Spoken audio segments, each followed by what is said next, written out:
Hello everyone and welcome back to our Burton Albion England DNA series. First of all, big thank you from me for all of your support so far on the series. The views have been incredible and the interaction on the videos has just been absolutely sensational so far. So I can only say a massive thank you from me. It's been incredible. This series has been so much fun to do, not just to play, not just to create and edit the videos, but to interact with everybody as well. It's been fantastic. I had to actually edit out part of the last episode, and the reason being was I think partially the way that I said it, but also some of the comments in the comment section of ideas around the attribute stuff, I think was causing a lot of confusion. And basically, there is clarification coming. I've just got to wait a little bit for certain things to move and for it to get posted elsewhere as well. But we will get there, and I will get the information to you. I would say for those that are interested in that stuff, it would be quite good, I think, for you to read it, especially for those of you that do look at training in depth and do look at attribute stuff. I do think you'll want to see it because it'll be good information, because I don't think it's really been said for quite a while. But in terms of today's episode, what we're going to do is we're going to, one, have an update on how we've been doing. We're going to see how the players have done in their last, chunk of development. We're not going to go through all the players every time, I don't think, because basically this video would be almost the same as the last one in terms of showing off the players and if they've developed or not. But I'm going to actually bring you some more coaching stuff and some more real-life coaching UEFA kind of stuff, which I think people have enjoyed so far. And so hopefully you'll enjoy this. We're going to go through a little bit about sessions and how you might go about setting out your training plan, how that might result in a session, and that kind of stuff. So like I said before, you're going to have your season-long training program, how long the season is. Here it's 10 months. For us in the game, it's going to be actually 11 that we've spoken about before, but I've just got 10 on the screen here. So we've got the month here, we've got the area of the pitch, we've got topic. Obviously, the topic would be included in that theme. So it says in possession defensive third, but the topic wouldn't just be that. It would be more specific than that. It could be playing out from the back to the right-hand side, using the full-back and centre-back, something like that, right? It could be something even more generic than that, but yeah, that's generally the idea here. Got the weeks, got what side units are we using? So we're using the left side units, the right side unit, central unit, transition. And then in each session, we've got our primary player, our primary unit, our secondary unit, and the zone that we're focused on. Again, I pretty much use, I think, the pet pitch that everybody's saying was with, and then I zoned it off. So this was filled in during my UFB. I've just deleted a lot of the stuff for you, so it's easier to see. Now, first of all, apologies for my handwriting here, but this is actually from block 2 of the UFB. And it's really just like a step-by-step process of how you can go about creating your session plan. So what we saw a second ago is all the bits before the topic. So if you follow a season-long training plan, you've already got the area of the pitch you're going to work in. You already know what side of the pitch you're going to work in. You already know roughly what the topic's going to be, right? So before you even get to this point, you're already going to it knowing the third of the pitch you're going to work in, whether it's in or out of possession, and what side of the pitch you're going to work on. If you did it the same way that I did, you can do it whichever way you want. But, you go into it with all of that information done. So if you ever have a mental block planning a session, you've already got those things done. That's already given you an idea. And then it goes into this. So we've already got all of that. So, okay, I'm in possession, my own defensive third. Now I need a topic. And it could be something as simple as playing out from the back using fullbacks in a 4-3-3. Let's say we're doing that. Nice and easy. You've got your topic. What's the moment of the game? Well, it's playing out from the back. The moment of the game will likely be either a goal kick or when the ball's gone to the goalkeeper after a through ball or a turnover of possession, right? So we want something like that. So that's pretty easy. You've done it. You've got your topic and you've got your moment. Now you've got your predetermined outcome. This is optional. So this could be patterns of play or predetermined outcome, like I've said here. If you've got predetermined outcome, what is it? It could be something very specific, like the pattern you've worked on specifically or comes out. It could be whatever it is. So then primary player, who's that going to be? Could be a centre-back. For example, let's say right centre-back, we're working on the left-hand side. Oh, no, left centre-back then. There you go. I think we've got left on the list. Primary unit, who's that going to be? If we're looking at the left side, then it's probably going to be left centre-back, left back, maybe left centre-mids, maybe CDM, could be. It's up to you how many you want in there. Secondary units, if you didn't include your left centre-mid, you could then put left centre-mid and left wing, and the primary unit is then your left back, left centre-back, and goalkeeper with the CDM. Restrict, reward, relate. So that is the conditions you put in your session. How can you restrict the session to get the outcomes you want in your session? Is it pitch size? Is it numbers? Is it rules on the session itself, etc.? And in the activities that you're on, what is it? It could be rewards. It could be rather than restricting it and making it and punishing people or making it difficult, do you reward good things instead? So you do not say you can't do this, but if you do this, you get XYZ.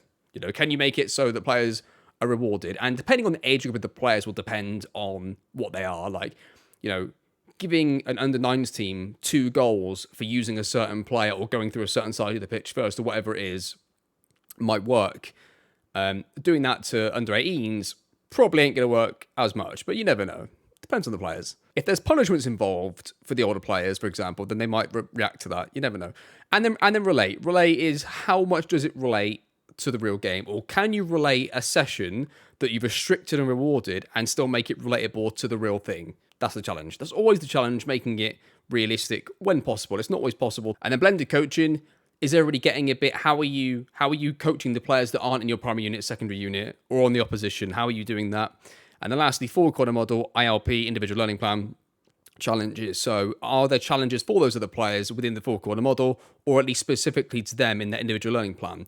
And that, ladies and gentlemen, is your UEFA B in essence there with the season-long training plan, and then applying all of this.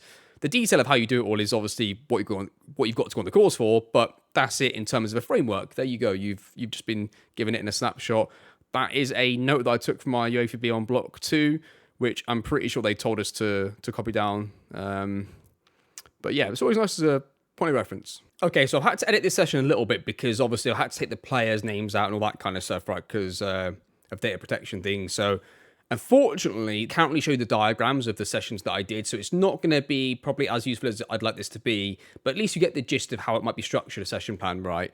But yeah, fortunately I can't because I've got the names written on of what I was doing at the time, right? So, but yeah, anyway.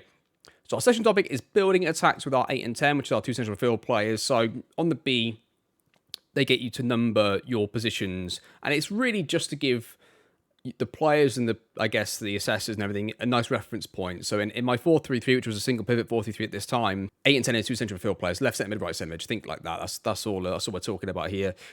So session topic, building attacks with our 8 and 10. In our possession session, it's in the middle third, right? So we've got our detailed information here. We've got an hour-long session. A moment of the game is the ball is with a back line after covering a long ball. So it was us starting attacks after we forced it long out of possession. So we've got our pressing trap set. We force it long like we're trying to do. And if my trap worked the way that I wanted it to, normally my goalkeeper or the back will be recovering a long ball into quite wide areas and restarting the attack. So moment of the game is that my primary player is my left centre mid and my primary unit is left back. So we're looking at the left-hand side unit here, left back, left centre mid, left winger, striker. So we're forcing it to their right side, our left. They go long in behind, left back recovers it, the game starts there. So we're quite a few months into the season at this point, so I was getting happier with the progression of the team in certain areas is what I wanted to look at. What's very good is what I must get and what I would like to get. Try and think in those terms. What must you get? What is a non-negotiable that you need from that session? And you've got to be quite strict on that, because if I don't think you want to be putting things in there that you're unsure you might not actually get, to be honest. But yeah, that's it anyway. Then what would you like to get? So yeah, it was important to get the players, make sure they enjoyed the first half of the session, which was more based on the social corner. Think back to the four corner model. We're looking at the social corner more for the first half of the session and more tactical and technical in the second half. What I must get, left back and right back moving across on the ball as on the opposite side to allow the other fullback to support or join the attack. Right, so this is something that we can't do in Foot Manager yet. And I spoke about this on Athletic Podcast, actually, which I recorded earlier today. That in FM, I can ask my two fullbacks to both do the same thing depending on what side the ball is. Now, you could have them both set to fullback support and hope that they do the things when you ask them to. But it might be that, you know, when the ball's their side, you want them to be a fullback attack. And effectively then when the ball's on the opposite side, so if the ball goes to the right back, you might want the fullback on the right to effectively be like a fullback attack or wing back attack, whatever you want. And the left back to be a wing back or fullback defend. But then when the ball's on their side, you don't want them to act as a wing-back or full-back defender. You want them to act as a wing-back attack and have the opposite, now right-back, do the same thing. So we can't quite get that, but in real life, you know, you can ask players to do that. And yeah, this isn't like I'm teaching this and they're going to get this in one session. This is things that they already knew. And it was really like the final session on making sure that they understood what I was asking from them. I think the problem sometimes with buzzwords is, what does it mean to your players? Like, you can say step up, support, join the attack, overlap, etc. But what does it specifically mean in your playing model? So the warm-up was something that I like to do sometimes. Player-led football tennis and dynamic stretches, which they'd already been taught. I can't remember specifically what I've done thinking back now, looking at this, but it may have been like at the game or the session before, I said I wasn't happy with how long it was taking them to get going, getting into their dynamic stretches and their movements and their rival activities and the warm-ups, right? So it might have been that I just said that this is what we're doing next week, and I want you to turn up and you know do it instantly, and I'm not going to say anything, and just test if they remember and who remembers it.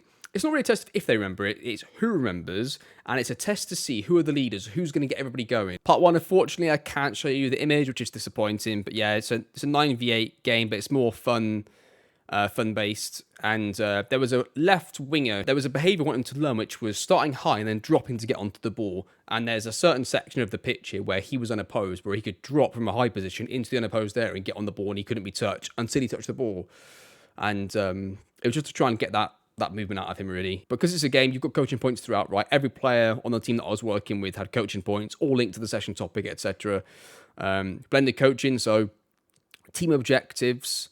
Really, for the other team, I gave them 2 team objectives for the opposite team that I wasn't working with, and there was 2 players taking their names out who had player objectives linked to their individual learning plan, which we've talked about before. So that's what was linked there. So you've got a 20-minute game that's mostly focused on the social corner, and yet there's a lot of coaching points there, right? So part 2 was on a full 11v11 pitch, but obviously condensed down because there wasn't 22 players.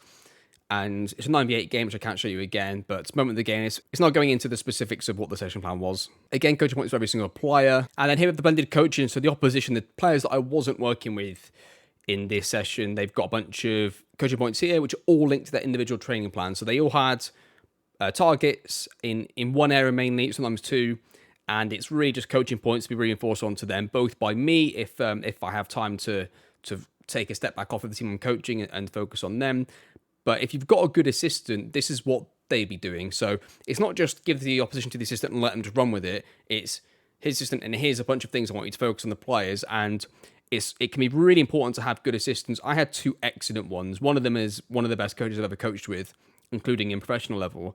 And I always had 2 good coaches. One was a really, really good coach, and the other one was actually a really good coach as well. But he was on the players if he needed to be. So if there was a player that wasn't doing one of these things, he'd just be on him the whole time. So it helps a lot. So 2 things here on this page. Individual player considerations. So this is the 4-corner model. Really applies to all the players. So you're again linking your session to the 4-corner model, and how does your session apply to all 4 of those corners. And it applies, these are really points for everybody. So they've got their individual ones, but this is really considerations. Now, principles of play. Now, something I didn't really focus on too much so far in our series so far, but principles of play are very, very important at any coaching level, really. So yeah, as we can see here, the principles of play in possession is penetration, create space, movement, support, creativity.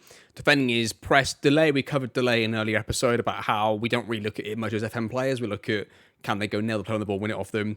Covering balance, compactness, control, and restraint. Again, restraint isn't something that we do as much in Foot Manager as players of the game, I don't think. And then technical components, things that you would look at. So defending, intercepting, pressing, marking, covering, and passing, receiving, turning, dribbling, and finishing.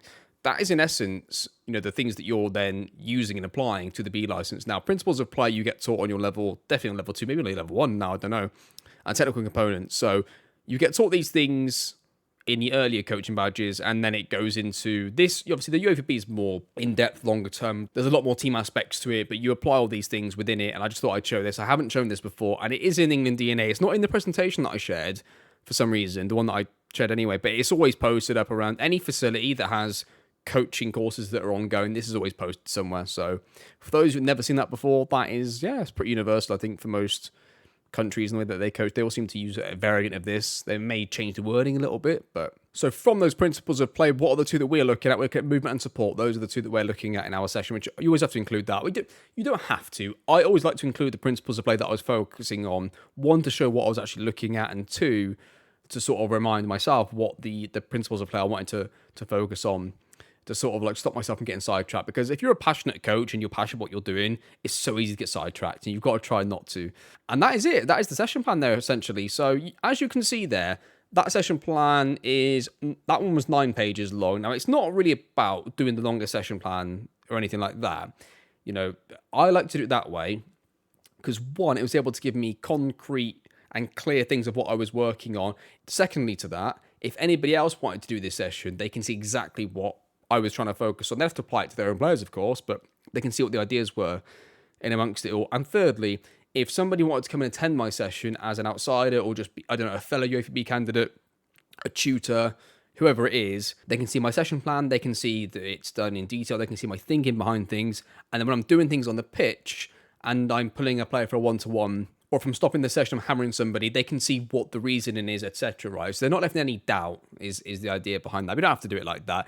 But the whole point of me showing you this as well, one thing I would say is, I'm sure a lot of you have either got children yourself, or you have young family members that you watch play matches and go to training, football training, that kind of stuff. And now, when you watch a session, and you know the sort of the depth and the steps that you're supposed to take going into the session, that just looking at a one-off session, it's hard to judge if that session's good or not, because you could watch something that you think, oh, that's a really good exercise that he's doing there, but there might not be any thought process behind it. There may not be anything at all, and he's rocked up and done something that he's copied off the internet, right? On the contrary, somebody could be doing that exercise, and it could be linked specifically to something that they are working on in depth. They've thought about it. It meets all the demands of the players that they need, and it fits the individual learning plans, and it just works, right? Thirdly, it could be something that they have just decided just to do on the day, and they, it was one of those days.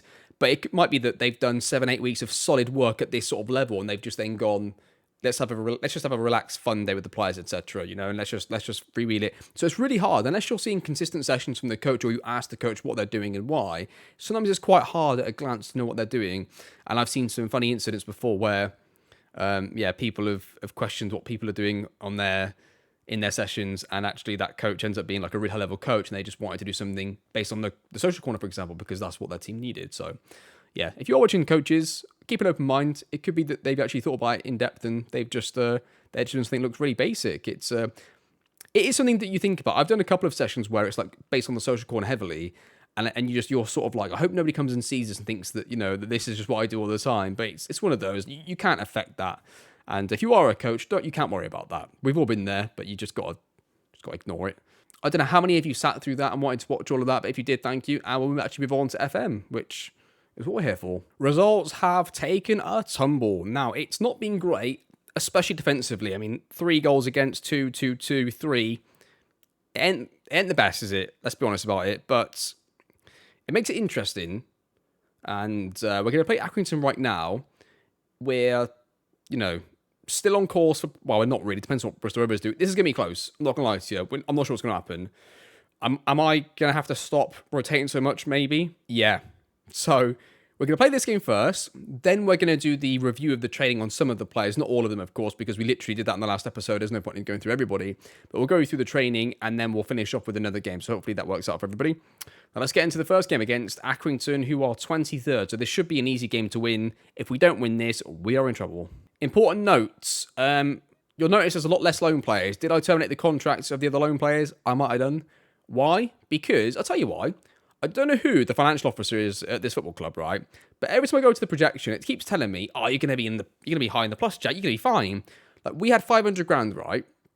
And it said I was going to have 500 grand at the end of the season. I was like, oh, that's great. That means that we're not really losing any money, not making any money. We're just sort of, going to break even. And every month, the money goes down, but it keeps telling me we're going to be fine. So, I mean, look at this.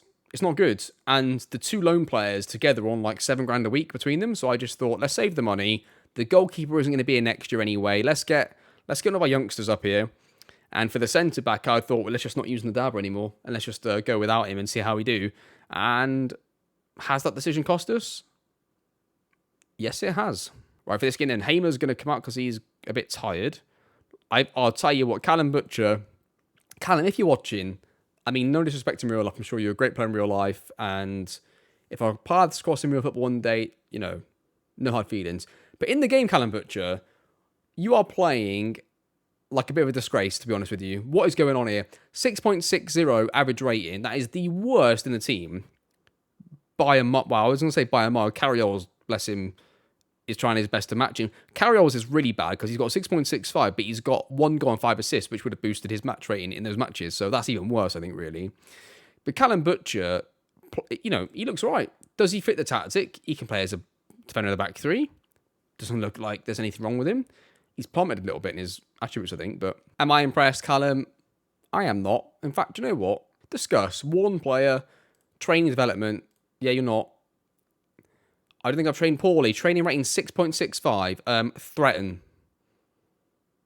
Right, well, that didn't go well. Gotta be honest with you, I didn't actually read what it said. I just saw threatened. Did I threaten to sell him? Well, that went well. He's going to cost me in this game, isn't it? I tell you, I'm not trusting that. Get out. We'll do that instead. We'll do that instead, just in case. Right, let's give the team. Let's get into it and see how we get on against Accrington Stanley. Assistant manager says, expect much better. Yeah, I do as well. What are they going to play against us? They are going to play a 4-3-3 single pivot, okay? Oh, free kick, power ups in far post, headed towards goalkeeper, saves it, headed across, and that should have been a goal, and it is not a goal. Half time. Oh, I was about to say no highlights, but there's going to be at least one here. Accrington Stanley have the ball. They go long in behind. That's going to be easy for the boys. It is going to be easy for the boys. They're going to recover this. It's okay. There's no danger here. Their goalkeeper's collected it. Old Jensen over here. He's going to send this into orbit because they don't play out for the back to Accrington Stanley. They're going to go long. They're going to go long into the right channel. We're going to get to that easy. We're not going to get the second one easy, though. And they're going behind. Sam Hughes is going to hopefully not lose it. He does not. But Powell... is this going to be our ball or what? Yeah, Smith has it. Plays into to Powell here. Powell has it now. He's going to play it through into Whittle. Oh, and it's going to be a goal. Yes. Is it offside? Oh, it's offside. Okay, well, say we can still win this. Highlight here. Accrington have the ball. They're going to be in trouble here. They play it long. We're going to get to this first, though, here. Winner gets it. Plays it back to Smith. Smith on the left-hand side. Cuts in. Plays it to Lakin, to Shaughnessy. Back to Lakin. Bit too much of a patient build-up for my liking. Smith. Just get out in the wide area, Smith. That's more like it. Whip it in there. That's a deflected cross. Nottingham's got it. This is a long highlight. Smith, Lakin. Whacked in behind. Penalty! Nope. Smith's going to get it again. Whacks it into nobody. Carry-on. You got... No. Wow. I mean, Carry-on, you're lucky. There was no need to put that in first time, but it worked. So, intentions versus outcomes. Winnow's got it. Plays into Lakin. Lakin to Hughes. Hughes is going to travel with it. He's going to play it right in here. No, he's not. We're going to lose it. Accrington are going to build it. And you've got to be joking me. No. Never in danger. Accrington going behind. Sam Hughes is going to get himself sent off any second now. I can feel it. I can feel it in my bones. Hughes is getting sent off or a calamitous mistake. I don't know which one it is. It's going to be one of them, though. I've seen this before. Off camera, I've seen it before with Sam Hughes. He loves it. He loves a good erratic game to Sam Hughes. 7.2, yellow card, turns into a red. Yes, Victor, that makes it 2-0. Got to be honest with you, I was actually not seeing the whole picture. I was looking at Sam Hughes. But it's 2-0. Let's see what happened here. Oshlaja into the right wing back who's been terrible all season. And, oh, look at that. Nice clip ball into an area. 2-0. Should be game over. Let's take off Victor and put on Dunn. Let's take off Hughes and put on... Oh, Butcher, no. Carry-on can come off because he's played well. Let's put on Camwa. Let's put Smith in as a 10. And let's play the youngster at left wing back. Oh, yeah. I promoted Thierry Lati Fairweather because he can play wing back. So, welcome in Thierry. He's been playing pretty good off camera. Wow. He's done as good as his attributes suggest he would do, is how I should probably phrase that. I wouldn't say he's done well. That's a bit ambitious. Oh, it's 3. It's 3. Winner makes it 3. That is definitely game over. Let's see what happens here then. So Butcher's got it. Must have been a mistake. No, I'm joking, Butcher. No, it was good past that. Winner goes through and a little dink finish. 3-0. Highlight for Accrington. They go into the box. It's headed away. Campbell's going to get to this. He's going to play into Shaughnessy. My box-to-box is going to travel with it. Travel with it still. And then whack it into Kellerden. Love that. Whack it across. Beautiful 3-5-2 football from us. And that is going to be a penalty. It's going to be 4-0. That's going to be 3 points. Penalty. Winner. 4. Winner scored way more goals than I think he deserves. See, that sounds bad. I don't mean deserves. I mean, I'm not sure a player with his attributes should have scored the amount of goals that he's got for us. That sounds bad as well. No, Winner, you're great. He's played well this year. Let's not kid ourselves. He's been good this year. Well done, Winner. He's still got it. Whacks it into Winner. I think is offside. It's going to be... Is it offside? It is... It's not offside. It's 5-0. Is that a hat-trick? I think it might be a hat-trick for Winner. It is. It's a hat-trick for Winner. 3-0. 5-0. There you go. Right, we'll say well done, lads. Good win for us. That was impressive, that. That win has put us back top of the league and 4 points clear of third. Wow, what a result. Okay, I'll see you for the Ipswich game. Ipswich are incidentally third. So if they beat us, it goes down to 1 point in the lead. So it gets quite close. And we'll, of course, go through the all the training plan as well and that type of stuff. So I'll see you in a second for that. Okay, I've just moved them on to their next sort of set of training for the rest of the season. I'm going to go through now and click through all these players and see if there's anybody worth showing to you. And we'll go through some players that let me getting on. Sam Hughes has gone up by a whole 1 for positioning, and his pace also gone up a little bit there as well, as we can see. So Sam Hughes' improvement, which is good to see. He's been pretty good, pretty consistent. And despite I've got a love-hate relationship with Sam Hughes, gotta be honest. He is a good player, though. I've got to give him that. Charlie Lakin has improved in a lot of different areas. You can see here, he's trended up on a lot of his attributes, which is fantastic to see. He's been very, very good overall, and I think that he's actually growing into one of my favourite players, despite the fact he was only a backup player at the start. So I think he's he's shoehorning himself into the team. I just don't know where to fit him, really, because Lakin, Powell, and Terry Taylor, I feel like, have all got to play, but there's only really 2 positions for them, unless I take out Shaughnessy. I could play Shaughnessy centre-back, actually.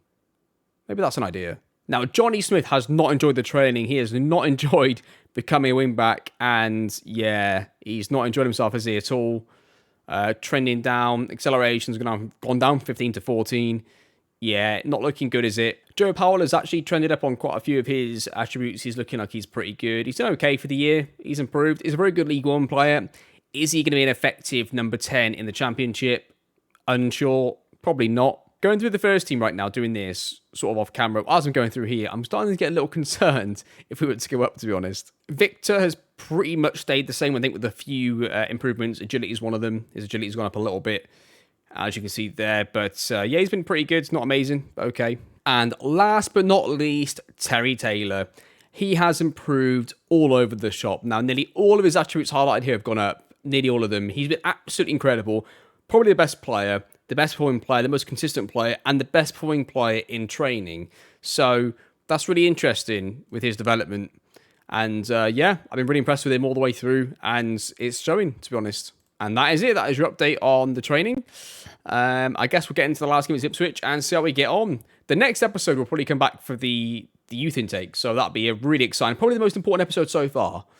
So let's get into this game and see how we do against Ipswich. Maybe we can finish the episode top of the league. Same team, except for the fact that Jackson's going to come out, Hamer's going to go in, and we'll switch those two.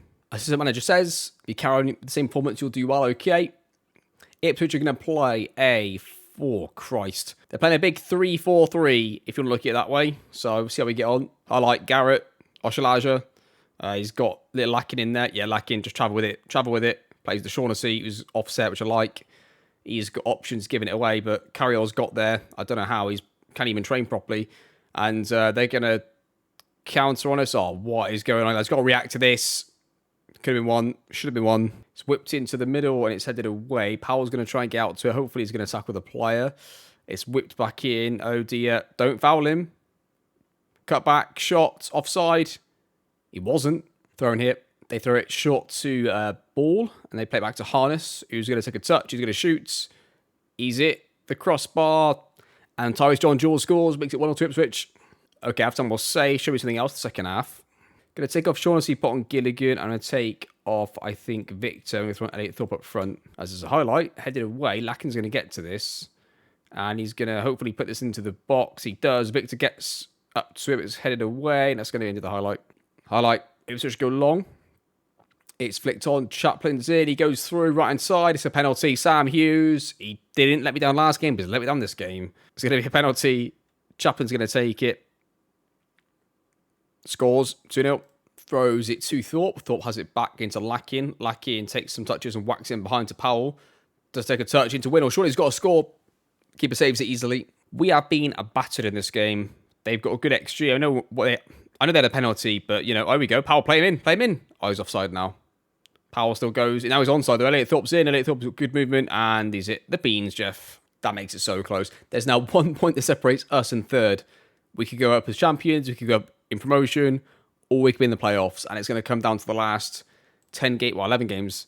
Unlucky lads, we'll say. Okay, and that is going to do it. That is going to do your episode here. We're going to finish the episode top of the league somehow. We're going to finish top of the league by 1 point. It is calamitous, but we are there. It's precarious, but we're there. Right, next episode then. I'm going to come back for the youth intake day. We'll go through that together, and then I will probably come back for a couple of games not long after that. I'll see how things are going, to be honest. Depends on the points. If we're clearly going to finish in the playoffs, then we can just skip to the end, I suppose. But after the youth intake, that is. But yeah, anyway, next episode will definitely be youth intake day, and then we'll go from there. But that's going to be the episode. Thank you so much for watching. Hope you enjoyed the series, and I'll see you all next time.